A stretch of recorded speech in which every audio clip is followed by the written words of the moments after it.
"Does this Taoist sect sound formidable?" the old hunter asked. "It's not the Taoist sect of inquiry, but simply the Taoist sect," Chi Wu corrected his accent.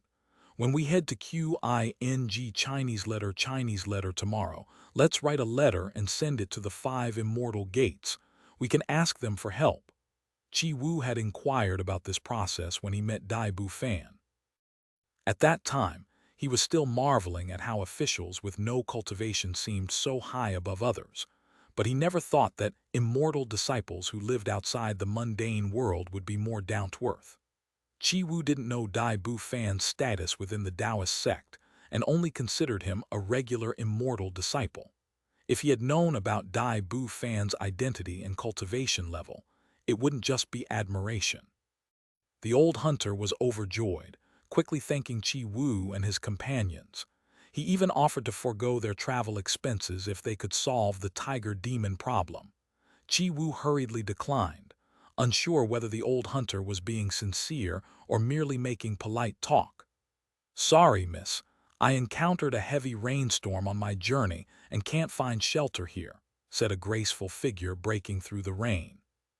She wore a green dress, her brows slightly furrowed with sorrow, making one want to agree to her request.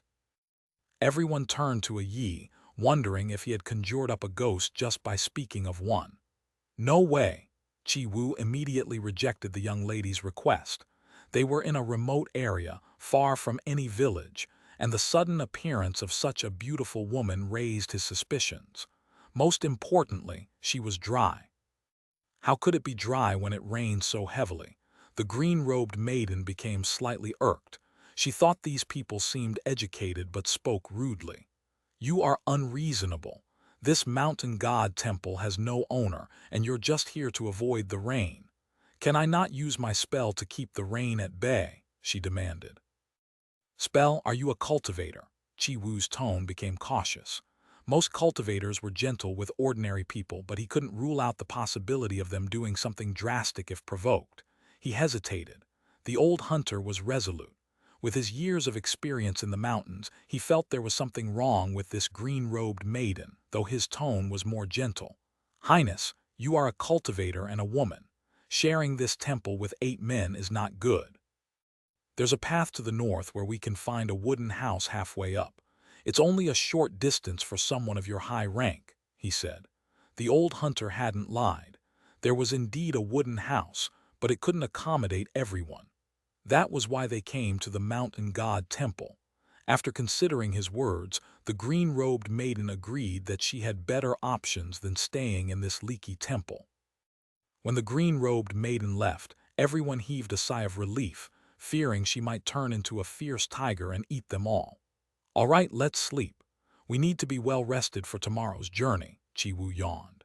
His eyelids were heavy, almost closing on their own.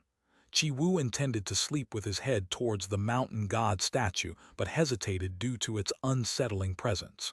He decided that everyone should face the door instead. 2 people took turns keeping watch as they all fell asleep. The mountain god statue's eyes moved, focusing on them from below. No one noticed.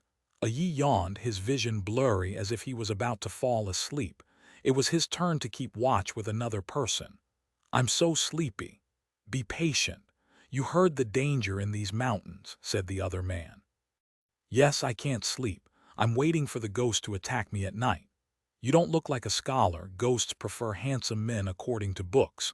"Ghosts love scholars. You've only read a few books. They like someone who has studied extensively." The 2 argued quietly about the non-existent ghost, their spirits reviving. Suddenly, a deep roar echoed through the rain. The thunder couldn't drown it out, and both men shuddered, waking up abruptly. Just as they wondered if it was just an illusion, another low growl came closer. "It's that tiger demon." They exchanged fearful glances. "Get up! There's a monster!" A Yi shouted urgently. Everyone woke from their slumber, gripping their weapons tightly and staring at the temple entrance. Cold sweat dripped down their foreheads as they trembled with fear. The roar faded into heavy breathing. The size of the creature was easily imagined. A shadow appeared in the rain, growing larger. Everyone held their breath, trembling with dread. A massive tiger head emerged from the rain, reaching towards the temple. Chi Wu could even see the individual hairs on its fur. The tiger demon fully entered the temple, causing everyone to shiver as they saw a 4-meter-long tiger standing upright. "Old son, what should we do now?" Chi Wu whispered, knowing this tiger demon was far beyond their wooden sticks. To his surprise, the old hunter walked straight towards the tiger demon and bowed. "Please, Tiger Lord, have your meal." Well done," the tiger demon spoke in human language, its cultivation unknown. Chi Wu's eyes nearly popped out of his head as he wanted to strangle the old hunter. The green-robed maiden wasn't a Chinese letter Ghost. It was the old hunter all along. The tiger demon revealed a human-like smile and taunted, "I didn't want to eat you because there are too many of you. If I killed everyone, outsiders might notice. But no, you wanted to tell the 5 immortal gates about me. That's not acceptable." As it spoke, the tiger demon pinned down the old hunter with one paw. "And you, always talking too much. You insisted on telling this story and forcing me to appear. Do you want me to kill you again?" The old hunter pleaded for mercy, promising never to speak again. The tiger demon grunted, "Forcing that woman away counts as a merit.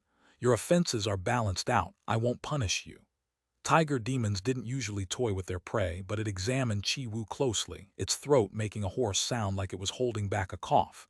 "You're the smartest here. If you join me, I can transform you into a Chinese letter Ghost, neither dead nor alive." By now, Chi Wu wasn't afraid anymore. He sneered at the old hunter, joining him and harming people everywhere. "Better to die," he spat. "You insulted me. No more respect, only punishment." The tiger demon was enraged by such insults. It unleashed a wave of sound that shook the temple roof as if it were collapsing.